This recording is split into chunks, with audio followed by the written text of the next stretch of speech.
Welcome back to Papa's Home. You know, there's quite a bit of hype when it comes to Nest products. They make a really awesome thermostat, cameras, and they also make this smart smoke detector and carbon monoxide detector. But it's pretty expensive. To be honest, it's almost 3 times the cost of a normal smoke detector. So what makes this thing so special? Well, in this episode, I'm going to talk about all the reasons why I bought the Nest Protect for my house. So I'll start out with what really differentiates this from all other smoke detectors. It's got a mobile app, and I've got peace of mind when I go on a trip or if I'm at work. So in the event of an earthquake or a fire, if my Nest Protect discovers an issue, it'll let me know right away. I feel like most of the time, when it comes to smoke detectors, it's usually a false alarm. You either blew out some candles, or were cooking in the kitchen, and you know it's not legit. So if I'm traveling and see that there's a smoke alarm, but if I also see that there was an all clear message within 5 minutes, I know that everything's probably okay. And maybe that's enough to reach out to everyone at the home and just make sure everything's fine. What's also great on the mobile app is that it'll monitor the power. You know when you have low battery and you hear that annoying chirp all night long? Well, on the Nest, it'll just give you a push notification. In addition, right before you go to bed, it'll actually show you a green light, indicating that you have enough power that'll last you through the night. What's also nice is that I can actually check the power on all of them at the same time. So instead of checking each one throughout the house one at a time, I can see everything at a glance. And honestly, I'm really motivated by convenience here. But when it comes to safety issues, this one may not seem like that big of a deal. But if you look on the back of the Nest, you'll notice a date right here, and it actually tells you when you're supposed to replace it by. In case you didn't know this, smoke detectors and carbon monoxide detectors don't last forever. You can't just keep putting batteries in them. At a certain point they expire, and you need to replace it. This is especially serious when it comes to carbon monoxide detectors. Most other carbon monoxide detectors I've seen actually ask you to write down the date. And I don't think a lot of people even notice that you're supposed to write it down. And what's kind of scary is that the older ones really only last maybe about 3 years, but some of the newer ones last 10 years. Do you know how old your carbon monoxide detector is? This might be a good time to see when yours expires, because maybe it already has. So what's so important about having a carbon monoxide detector? Well, the real issue is that it's the silent killer. You can't taste it, smell it, or see it. It's almost like that scene from The Princess Bride. Inhale this, but do not touch. I smell nothing. It is odorless, tasteless, dissolves instantly in liquid, and is among the more deadly poisons known to man. But what's really bad about carbon monoxide is that lots of exposure can make you sleepy, and after a certain threshold you'll go unconscious. But only slightly less well known is this: never go in against a Sicilian when death is on the line.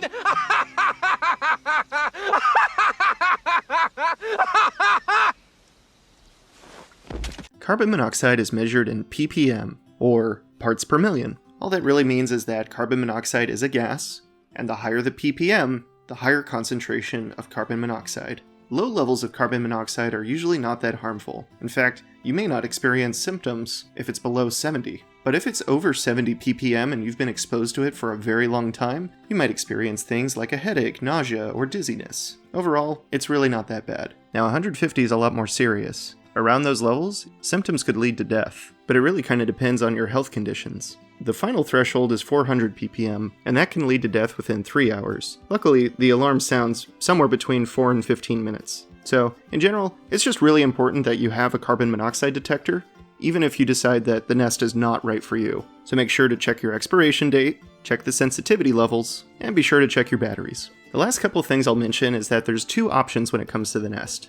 Personally, I hate changing batteries. I have 5 of these installed in my home, and I don't want to have to swap them out all the time. So really, I just went with the wired option out of convenience. Now you might be thinking, what if there's an earthquake and the power goes out? And that's actually a really good point, because once an earthquake happens, it's much more likely that you'll have a gas leak, and that can eventually lead to the house burning down or carbon monoxide poisoning. And since the folks at Nest thought of everything, the wired option actually does come with some backup batteries. If you open up this part, you'll find 3 AA batteries. That'll count as a backup. And as you can see here on my phone, that the power is out in the hallway. That's because I unplugged it. And just to show how effective the backup battery is, I'm going to push this button on the Nest and see what it has to say. Heads up, the power is out. In the hallway. And if I push it a second time... Ready, in the hallway. Press to test. This is only a test. The alarm will sound. The alarm is loud. The test starts in 10 seconds. Press to cancel. 10, 9, 8, canceled.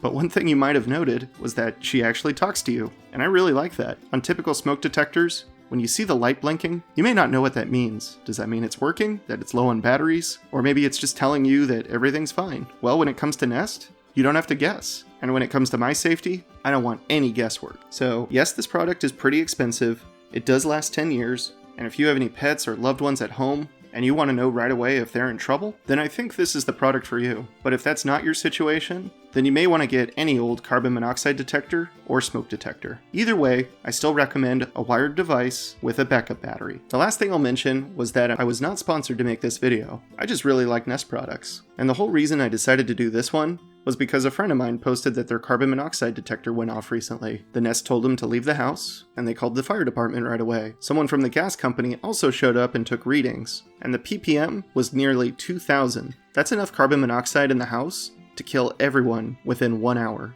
So please, please, please check your carbon monoxide detectors and make sure that they're working right. So with that, I really hope you enjoyed this video and learned a lot. If you'd like to support this series, hit the like and subscribe button. That'll help make this video rise up in popularity and make it easier for other people to find it. I'll also put the link to the Patreon down below, as well as our new Facebook page. And if you have any questions, feel free to put them in the comments below. Thanks for stopping by.